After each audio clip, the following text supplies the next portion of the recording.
siya ng pera.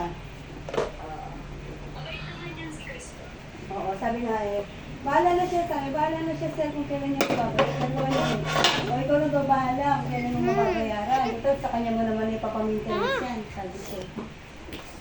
Oo, okay ma, sabi naman niya. Nandun na siya eh.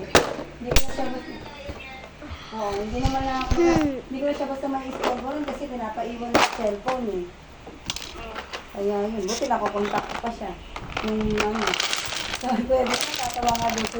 Tatawa nga si Kevin mo, kasi Christian eh, si celebrator eh. Iwan na lang. Teka, yun ako ba, may diferensya pa yan. Sabi ko gano'n.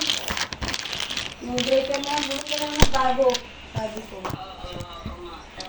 Sabi, sweetie, kaya doon naman pupunta kami noon. Nung binabalik niya, pinapapulaw niya yung aircon. Pumunta kami sa bahay ng Shalom.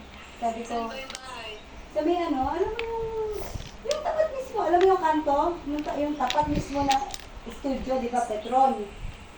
Yun, papasok doon. Doon lang pala siya. Oo. Tapos sabi niya, ma, andito na, kasama yung parents, sabi. Kaya sabi niya, mama, sumama kayo.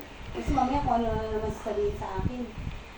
Kasi madaldal niya, talaga. Tapos, pinipipit niya, mama, hindi naman kami mandarayang tao. Baka, siyempre, ganyan. Para wala nang tayo problema. Ganyan, ang dami niya, inulit-ulit niya. Like and subscribe if you like my channel. Bago yung unit.